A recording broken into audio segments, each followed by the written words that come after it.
রমজানে নারীরা উচ্চ আওয়াজে কোরআন তেলাওয়াত করতে পারবেন কিনা? নারী হোক আর পুরুষ হোক, কোরআনে কারীমের তেলাওয়াতের মধ্যে নীরবে তেলাওয়াত করতে পারেন, আবার কিছুটা মৃদু কণ্ঠের মৃদু আওয়াজে তেলাওয়াতও করতে পারেন। বিশেষ করে বাসা বাড়িতে একটু মৃদু কণ্ঠের আওয়াজে তেলাওয়াত করাই ভালো। শয়তানকে বিতাড়িত করবার প্রয়োজনে বিশেষ করে একটু উচ্চ স্বরে একটু সরবে কোরআন তেলাওয়াত করা গুরুত্বপূর্ণ। মেয়েদের কোরআন তেলাওয়াতের ক্ষেত্রে লক্ষ্য করতে হবে যে পরপুরুষের কানে যেন তেলাওয়াতের আওয়াজ না যায়, রাস্তায় বাসার বাইরে যেন না যায়, সেটা খেয়াল রাখতে হবে। বাসার ভিতরে যদি থাকে, পরপুরুষ বা গায়রে মাহরামের কানে যদি আওয়াজ যাওয়ার আশঙ্কা না থাকে, তাহলে কোনো অসুবিধা নেই।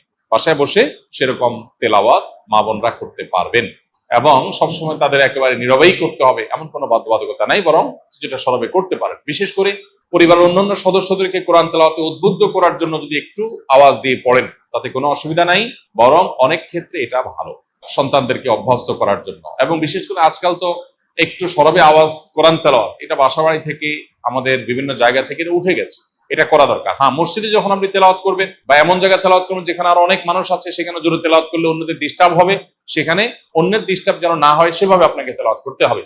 নবী করিম সাল্লাল্লাহু আলাইহি ওয়াসাল্লাম মসজিদে নববীতে এক ব্যক্তিকে উচ্চ স্বরে কোরআন তেলাওয়াত করতে শুনে বলেছেন যে তুমি যাকে শোনাতে চাচ্ছ তিনি বধির নন, অর্থাৎ তোমার আওয়াজ যেন অন্য কারো কষ্টের কারণ, ডিস্টার্বের কারণ না হয়। এটা আমাদের খেয়াল রাখতে হবে ইনশাআল্লাহ তাআলা। শবে কদরের নামাজ কত রাকাত, নিয়ত কিভাবে করব, কি কি স্পেশাল আমল আছে? লাইলাতুল কদর বা শবে কদর যেটাকে আমরা বলি, এই লাইলাতুল কদরে দাঁড়িয়ে বেশি বেশি নফল নামাজ পড়বো আমরা। দীর্ঘ রুকু, দীর্ঘ সিজদা, দীর্ঘ কেরাতে, ধীরস্থিরতার সাথে সৌন্দর্যের সাথে কোরআন তেলাওয়াত বেশি বেশি করা, দোয়া করা, জিকির আজকার করা, আল্লাহ স্মরণ করা, এগুলোর মধ্য দিয়ে আমরা রাতকে কাটাবো। লাইলাতুল কদরে বিশেষ আমল বলতে একটা দোয়াই শুধু হাদিস দ্বারা আমরা জানতে পারি, সেটা হলো নবী করিম সাল্লাল্লাহু আলাইহি সাল্লাম মা আয়েশা রাদিয়াল্লাহু তাআলাকে শিখিয়েছেন যে লাইলাতুল কদর পেলে তিনি যেন এই দোয়া পড়েন, আল্লাহুম্মা ইন্নাকা আফুউন তুহিব্বুল আফওয়া ফা'ফু আন্নী। আল্লাহ আপনি ক্ষমাশীল, ক্ষমাশীলতাকে আপনি পছন্দ করেন, অতএব আমাকে ক্ষমা করুন। এই দোয়া আমরা বেশি বেশি পড়বো। এর বাইরে লাইলাতুল কদরের বা শবে কদরের আলাদা কোনো নামাজের ফরম্যাট নাই যে এত সংখ্যক রাকাত পড়তে হবে এবং প্রথম রাকাতে অমুক সূরার সাথে অমুক সূরা এতবার, দ্বিতীয় রাকাতে অমুক সূরা এতবার, এরকম কোনো বাধ্যবাধকতা নেই। যে কোনো সূরা দিয়ে অন্য যে কোনো সাধারণ নামাজের মতো করে আমরা লাইলাতুল কদরের নামাজ পড়তে পারি। আর এর জন্য আলাদা কোনো নিয়ত নেই যে নাওয়াতু আন উসাল্লিয়া সালাত লাইলাতুল কদর বা লাইলাতুল কদর নামাজ পড়ছি, এরকম কোনো আলাদা নিয়ত দরকার নেই। আমি লাইলাতুল কদর পড়ছি, আমার মাথায় আছে, এটুকুই নিয়ত ইনশাআল্লাহ যথেষ্ট হবে এবং সুন্দরভাবে সালাত আদায় করা, নামাজ পড়াটাই হলো গুরুত্বপূর্ণ। একজন মানুষ ইতিকাফে বসে মোবাইল চালানো, মসজিদের ভিতরে দ্বীন ইসলামের ক্লাস ও মসজিদের ভিতরে ইফতার পার্টিতে অংশগ্রহণ করতে পারবে কিনা এবং কেউ কোনো কিছু জানতে চাইলে ইতিকাফরত ব্যক্তি উত্তর দিতে পারবে কিনা? উত্তর হলো যে ইতিকাফরত অবস্থায় একান্ত প্রয়োজনীয় কথা বলতে পারবে, কেউ কিছু জানতে চাইলেও সেটার উত্তর দিতে পারবে, কিন্তু মসজিদের মধ্যে মোবাইল টিপাটিপি, যেটা অহেতুক মোবাইল টিপাটিপি করা, সোশ্যাল মিডিয়া ব্রাউজ করে বেড়ানো, আপনার স্ক্রল করে বেড়ানো, এটা অবশ্যই ইতিকাফের যে উদ্দেশ্য সেটাকে ব্যাহত করে, ইতিকাফের যে প্রাণ সেটাকে নষ্ট করে। সেটা করা যাবে না বা সেটা করা উচিত না। যদি কেউ সেটা করেন তাহলে ইতিকাফ ভাঙবে না, কিন্তু ইতিকাফের কোয়ালিটি নষ্ট হয়ে যাবে এবং এটার সওয়াব কমে যাবে। এজন্য অহেতুক মোবাইল টিপি বা অহেতুক গল্প গুজব, আড্ডা এগুলো দেওয়া যাবে, তবে প্রয়োজনীয় কথা বলা যাবে এবং মসজিদের মধ্যে দ্বীনি ইলমের ক্লাস অবশ্যই করা যাবে। মসজিদের মধ্যে ইফতারের কোনো প্রোগ্রাম হলে সেখানে অংশগ্রহণ করা যাবে, এগুলোতে কোনো অসুবিধা নেই। ইতিকাফ নিয়ে আমাদের মধ্যে অনেকের মধ্যে অতি ভয় কাজ করে, আমরা মনে করি ইতিকাফে বসলে বোবা হয়ে যেতে হয়, কোনো কথা বলা যায় না, এরকম না।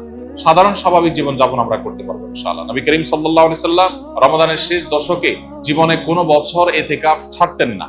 এক বছর তিনি শেষ দশকে ইতিকাফ রেখে ইতিকাফে বসে আবার বের হয়ে যেতে হয়েছে, ইতিকাফ ভেঙে ফেলতে হয়েছে একটা বিশেষ প্রয়োজনে।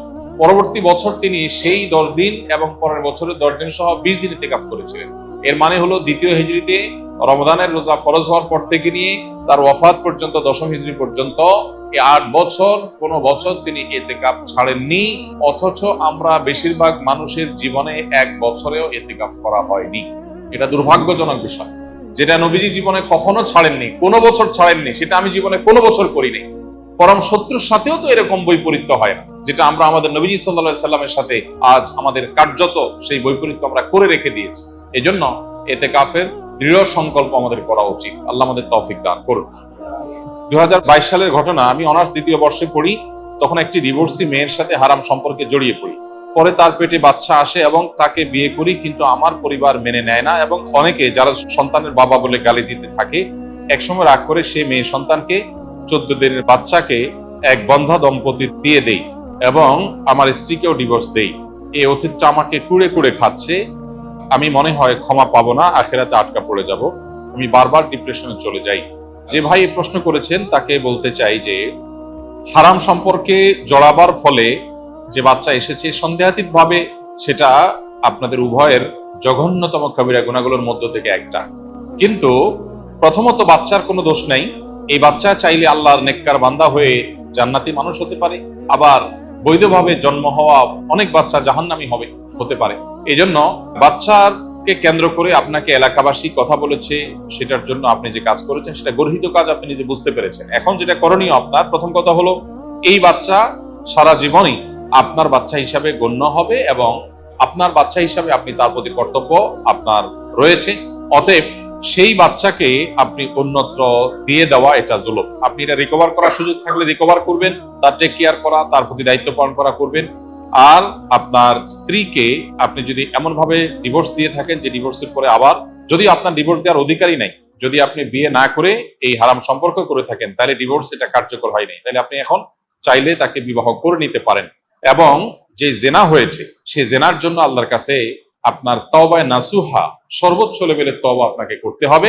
অতিরিক্ত ডিপ্রেশন শয়তান আমাদের মধ্যে সৃষ্টি করে, আমাদেরকে নিরাশ করে দেয়। আল্লাহ বলেছেন ওয়ালা ইয়াইআস মির রাউহিল্লাহি ইল্লাল কওমুল কাফিরুন, আল্লাহর রহমত থেকে কাফির ছাড়া আর কেউ নিরাশ হয় না।